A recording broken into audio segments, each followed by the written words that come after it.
할렐루야. 한가위 보름달처럼 여러분과 자녀들의 길이 환하게 하나님의 인도를 받기를 바랍니다. 오늘은 샘솟는 은혜라고 하는 제목을 가지고 한번 말씀을 나누려고 합니다. 이게 요즘 이게 장마가 다 지난데도 얼마 전에 서울 강남이 그냥 물 위에 떠버렸습니다. 보셨죠? 강남이 난리가 나버렸습니다. 물 난리가 났어요. 또 이번에는 태풍이 불어가지고 포항 저쪽이 그냥 난리가 나버렸습니다. 포항이. 세상에 전쟁할 때나 사용할 수 있는 군대, 해병대 장갑차가 나와가지고 포항 시내를 물속에 다닐 정도가 됐어요. 배처럼 다녔다고 그러니 얼마나 물 난리가 났습니다. 그 지하주차장에 죽은 15살 아이가 한국을 다 울렸습니다. 엄마 지금까지 나를 키워줘서 너무 고마워요. 그랬다 하잖아요. 모든 사람이 그 뉴스를 보고 아마 가슴이 뭉클했을 겁니다. 물이라고 하는 게 사람이 살아가는데 반드시 필요하지만은 물 때문에 물 난리를 겪게 되는 것이에요. 물은 반드시 필요한데 물 때문에 고통당하고 물 때문에 죽을 수도 있는 겁니다. 제가 어릴 때 자랐던 집에는 마당 한켠에 우물이 있었습니다. 동네 사람들이 와서 그 우물을 마셨습니다. 그리고 시안에 가면서 이제 간정 파이프 박아가지고 펌프를 사가지고 이제 펌프질하는 수도가 됐습니다. 요즘은 다 이렇게 지방자치단체에서 상수도를 통해 가지고 거의 집집에 좋은 물을 공급하고 있습니다. 우리나라 물이 맑죠, 깨끗하죠. 지난 7월 24일 날 인도의 펀자브주라고 하는 곳에 칼리바인 강이라고 하는 곳에서 정수 사업을 하였어요. 그 기념식에 참석했던 펀자주의 총리인 바칸드만이라는 사람이 기자들 보는 앞에서 강물을 직접 떠가지고 마셨습니다. 우리 이렇게 물이 정화세에서 이 물은 깨끗하다. 이렇게 이 사람이 물을 벌컥벌컥 마셨습니다. 깨끗한 물이다. 뉴스를 통해서 기자들 앞에 보여놓고 그날 밤에 복통으로 병원에 입원을 했습니다. 그래서 뉴스 해설이 뭐라고 나왔냐. 오폐수를 무단 방류하고 있는데 그 물이 어떻게 정화될 수 있겠느냐. 이 물은 못 먹는 물이다. 그런 얘기죠. 우리나라에도 한 번씩 이렇게 터집니다. 상수원 오염 사건이 터집니다. 그래서 끝에 있는 부산이 항상 어려움을 당해요. 물 때문에. 과거에 대구에 페놀 사건이 일어났습니다. 구미공단에서 그냥 방류해버렸습니다. 물고기가 떼죽음을 당합니다. 아주 수돗물에서 일주일 내도 악취가 납니다. 이런 사건들이 지금도 사회 문제가 되고 있잖아요. 그래서 물 관리라고 하는 것은 현대인에게 굉장히 중요한 겁니다. 여러분 세계적으로 우리가 여러분의 세계 인공위성 지도를 보면 지구라고 하는 것이 물속에 쌓여 있습니다. 이 공중에 하나님이 물속에다가 지구를 갖다 놓았습니다. 허허벌판이 아니고 물속에 쌓여 있습니다. 지구가. 그죠? 그 바닷물이 어느 정도냐? 97%가 염수 바닷물입니다. 3%만이 민물, 담수인데 그 3% 중에서도 빙산을 빼고 나면 사람이 먹을 수 있는 것은 1%밖에 안 되는 겁니다. 이렇게 물에 쌓여 있는데 사람이 먹을 수 있는 것은 1%밖에 안 되고 그것도 정화해야만 먹을 수 있는 것입니다. 우리나라 물이 상수도 깨끗하게 관리해서 오지만 이 사람처럼 벌컥벌컥 수돗물 마음껏 글쎄 마셔냅니까? 정수기 응나라면 달아놓고 있잖아요. 정수기 회사 때문에 달아놓은지는 모르겠습니다. 그 사람들이 원캉 광고를 많이 제끼니까 안 하면 죽는다고 다 집집마다 정수기 다는데 정부에서 발표한 것만 먹을 수 있다. 깨끗하다. 이렇게 말한단 말이에요. 여러분 갈수록 물이 폭발적으로 물 수요가 증가하고 있어요. 그래가지고 지금 제가 얼마 전에 얘기했습니다. 자원의 전쟁, 식량 전쟁보다도 심각한 것은 물 전쟁입니다. 성경도 참 물전쟁이 여러 번 나오고 있습니다. 물전쟁이 이거는 생존에 직결되는 겁니다. 물 안 마셔도 살아가는 게 아닙니다. 이건 생존에 직결되어 있는데 물전쟁이 일어납니다. 미국의 환경단체나 세계기상기구의 자료를 보면은 인류의 곧 30억 정도가 물 부족 사태로 물 기근의 압박 속에 살아간다는 거. 아프리카에 가면 여러분 여성들을 왜 둘이 서히 본 줄 아세요? 한 사람은 집안 청소하고 일하고 한 사람은 하루 종일 물길로 가기 때문에 아내를 둘 넷이 서히 봅니다. 그중에 마누라 하나 놔두고 둘이 서히는 전부가 종일 물 들어가는 겁니다. 하루 종일 물 떠옵니다. 물이 귀해가지고. 전부 다 흙탕물이에요. 맑은 물 없어요. 우리가 물 기금 국가, 물 부족 국가는 중동 지역 아프리카입니다. 아예 강수량 자체가 부족합니다. 그래서 사막이 다 물속에 들어가 버리는 거예요. 땅속에 들어가 버리는 거예요. 그럼 물 스트레스 국가, 물 때문에 압박을 받을 수 있는 나라가 벨기에, 폴란드, 그리고 대한민국입니다. 과거에 이제 지난 정부에서 공익 광고 협회인가 그걸 통해 가지고 대한민국, 우리나라는 물 부족 국가다 이렇게 발표했는데 그 환경 단체에서 또 여러 단체에서 항의를 해가지고 다시 조사해 보니까 우리가 물 부족 국가가 아니고 물 스트레스 압박 국가다. 다시 정부가 인정을 했습니다.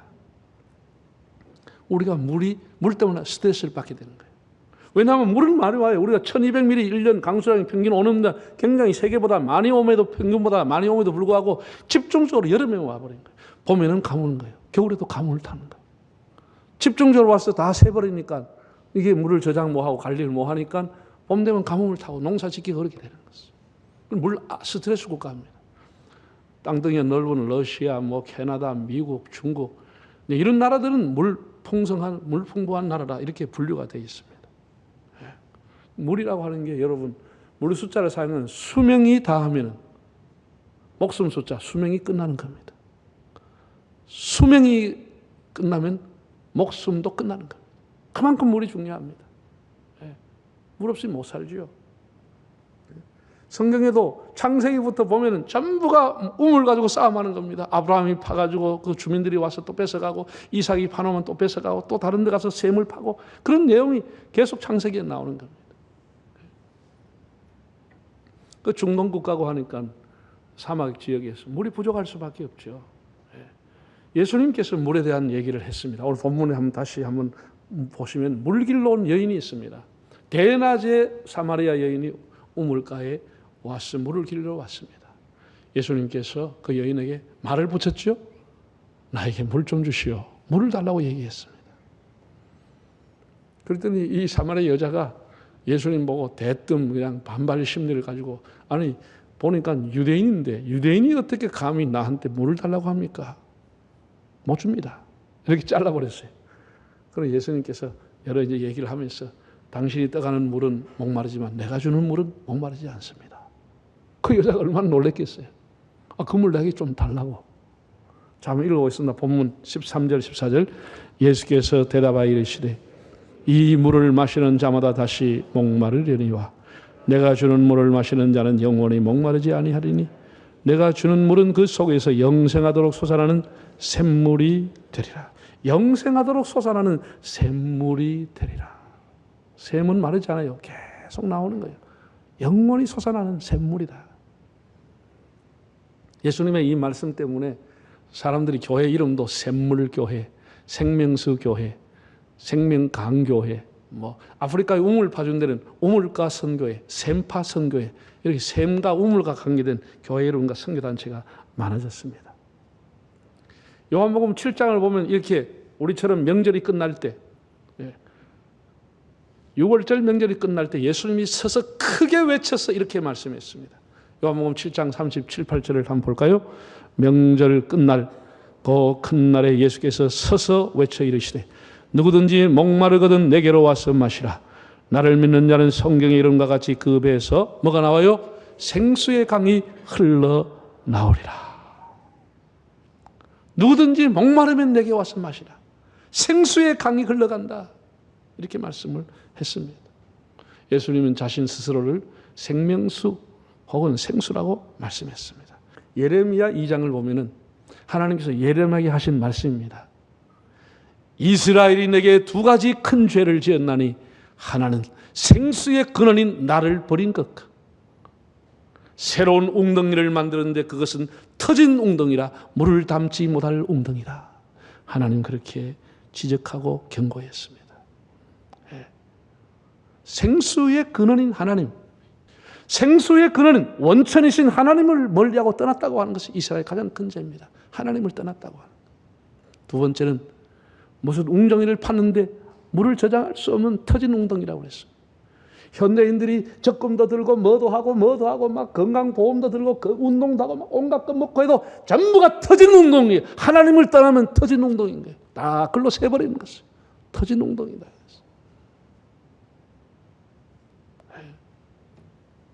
여러분, 교회라고 하는 것은 어떤 곳이냐? 생명유천, 생명의 강이 흐르는 곳입니다. 생명의 강. 하나님의 은혜가 샘솟듯 하는 곳입니다. 쉬지 않고 끊임없이, 여러분 우물가에 사람이 가서 빨래하고 음식 길러가고 해도 그 까르까르 끝까지 끌고도 끝나는 것이 아니고 다음 날 오면 또다시 물이 고여 있는 겁니다. 이게 샘이라고 하는 겁니다. 끊임없이 솟아나는 겁니다. 예수님께서 십자가를 지시고 파주신 것이 교회라고 하는 우물입니다. 예수님의 십자가 위에서 내가 목마르다 하면서 목말라 돌아가셨지만 예수님은 우리 인생을 목마르지 않게 하기 위해서 샘을 주셨습니다. 이 샘은 세상에 목마른 사람이 와서 마셔도 소용이 없습니다. 정욕에, 탐욕에, 재물욕에 목마른 사람은 교회 와서 이 생수를 마셔봤자 자기와 상관이 없습니다. 더 목마릅니다. 이 샘은 과학의 샘이 아닙니다. 지식의 샘이 아닙니다. 도덕의 샘도 아닙니다. 소원 청취의 샘도 아닙니다. 하나님이 우리에게 주신 이 샘은 구원의 샘이요 진리의 샘인 것입니다. 목마른 자들아 다 이리 오라고 하는 찬송이 있습니다. 스코틀랜드 출신인 시인 토마스 무어라고 하는 사람이 작사하고 런던 출신인 오르가니스트 사무엘 웹이 작곡한 노래입니다. 우리나라에 소개된 것은 1908년도에 장로교와 감리교가 하나로 만든 찬송가라고 있습니다. 1908년 그 111장에 이 노래가 수록되어 있습니다. 그때 이름은 The Foundation of Life, 파운테인, 생명의 샘, The Fountain of Life, 생명의 샘이라는 그런 찬송이었습니다. 목마른 자들아 다 이리로 오라. 이곳에 좋은 샘 흐르도다. 힘쓰고 애씀이 없을지라도 이 샘에 오면 다 마시겠네. 이 가사가 얼마나 은혜된지 몰라요. 우리가 이런 교회가 되기 위해서, 이곳이 좋은 샘이 흐르는 주님의 샘터가 되기 위해서 그런 간절한 마음을 담아서 526장 한번 찬송을 드리겠습니다.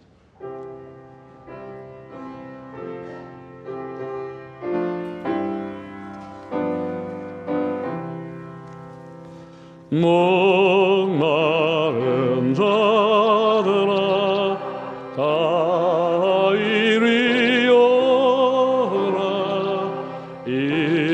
이곳에 좋은 샘 흐르도다.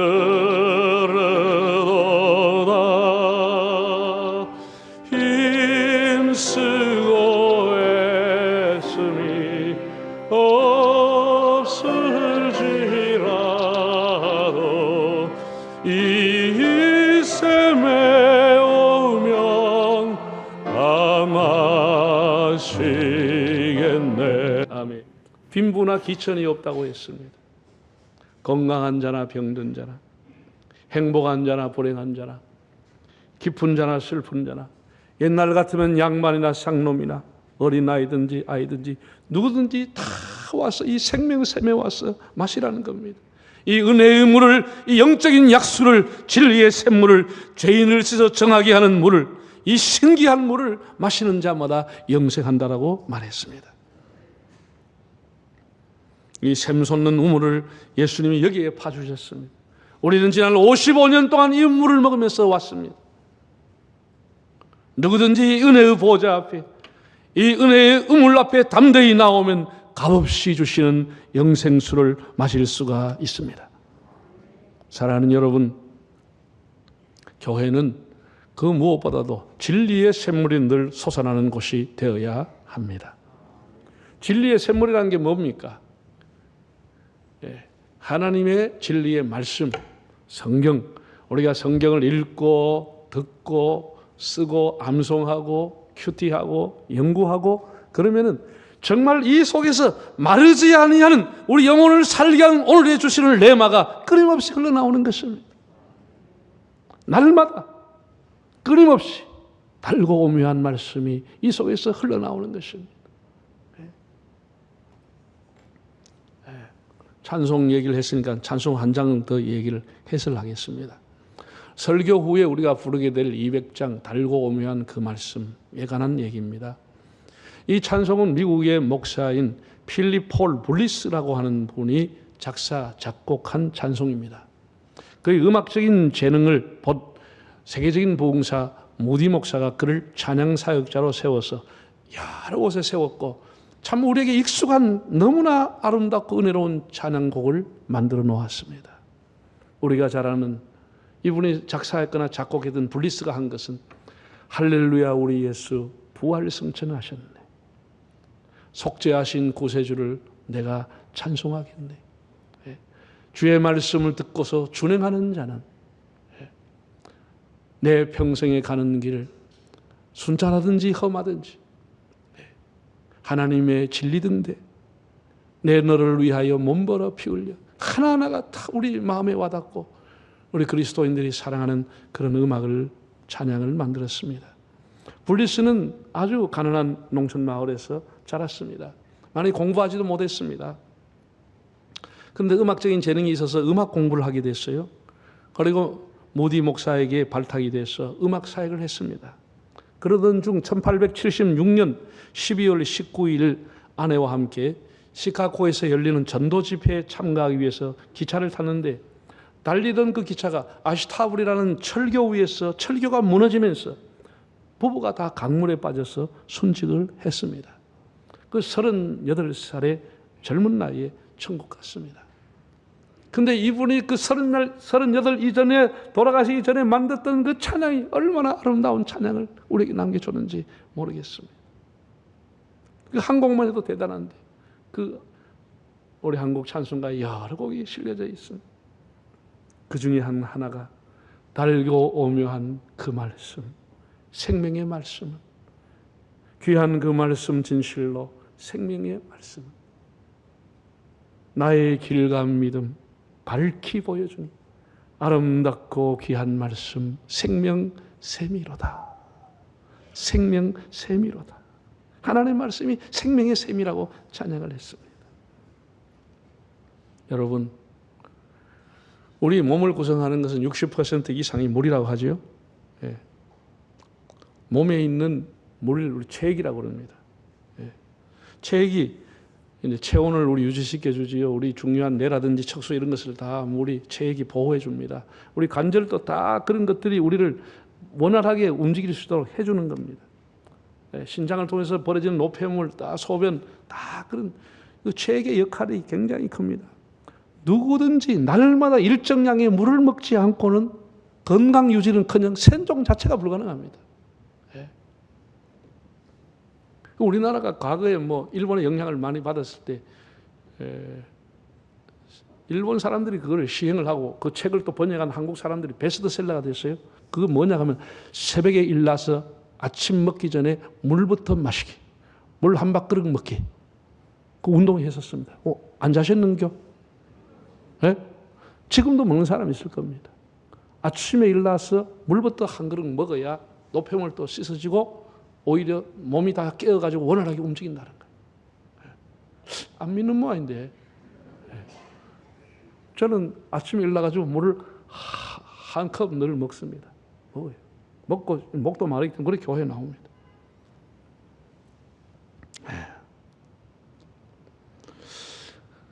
교회는요 생명의 샘이 솟는 우물입니다. 우물이에요. 우리 교회 왜 오느냐? 물 마시러 오는 거예요. 물 마시러 오는 겁니다. 맹물 먹으러 오는 게 아닙니다. 제가 이걸 설교를 준비하니까 어릴 때 생각이 나더라고요. 제가 한 20살 전후 주일학교 반사를 할 때 여름 성지학교 끝나고 나면 우리 장로님이나 교회 목사님이 그 영양이나 청송 약수 터러 가서 물 먹으러 가자. 그래서 날짜를 받아가 물 먹으러 가는 날을 만들어가 하루 종일 물 먹으러 갑니다. 여기서는 안 해봤는겨? 그래가지고 우리 교회 김창기 집사가 있는 고향이 달기 약수 있는 그 근방이에요. 그래서 한 번씩 그 친구가 내한테 약수물을 떠다 줘요. 그거 가지고 집에 이제 닭백숙 해먹으면 물은 철분이 나와서 발가스름한데 그걸 가지고 백숙을 하면 달기 새파랗게 돼. 밥도 새파랗게 돼버려요. 꼭 희한하더라고. 색깔이 바뀌어져요. 아주 철분이 있어요. 그래가지고 그 약수라는 게 그 할 때 그 밑에 TV만 쇠가 많이 녹아있는지 지금도 한 번씩 내가 차를 갖다 놓고 먹으면 옛날에 그 맛인데 철분 맛이에요. 쇠가 녹았는 맛.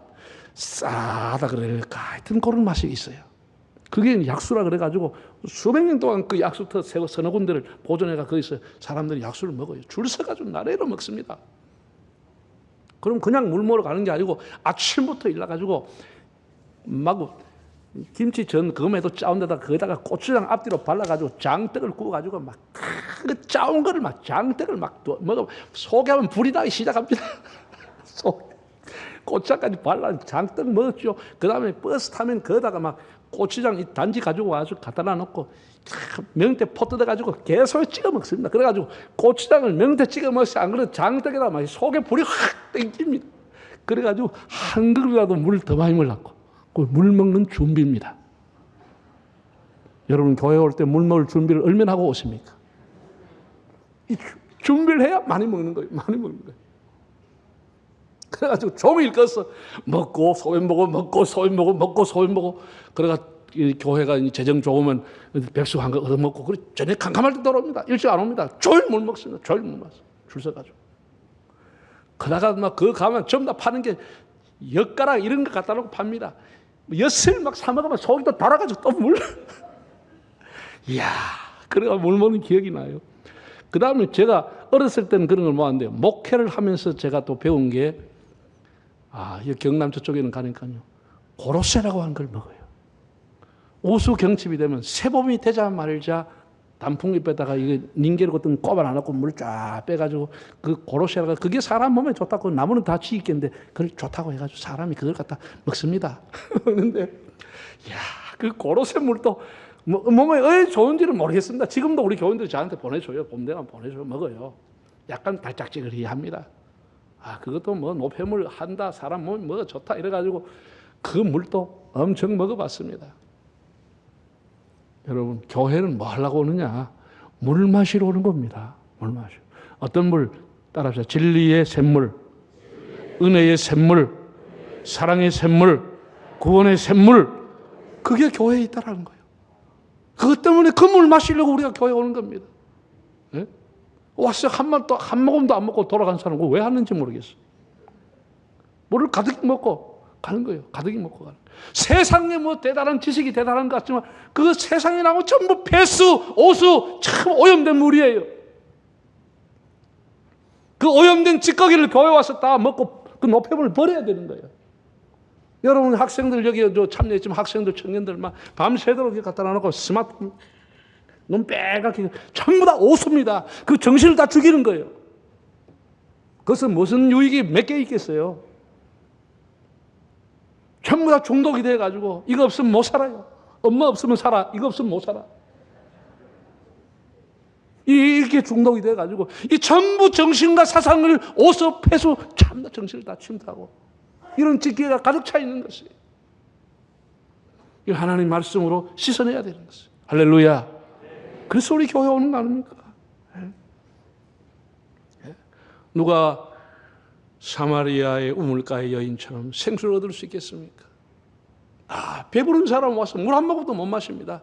겸손한 빈 그릇으로 자기를 낮추는 빈 그릇으로 회개하는 마음으로 오는 그 사람이 가득 채워서 돌아가게 되는 겁니다.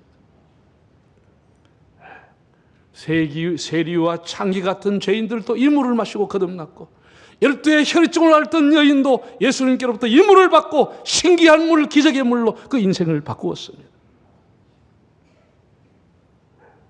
영혼을 살리는 샘물, 이 생명수 샘물을 사모하면서 여러분이 온갖 저주와 타락과 전부 원망과 잘못된 것 다 교회 와서 씻어내고 생수의 근원이신 주님 의지하고 살아가시는 복된 삶이 되시기를 바랍니다.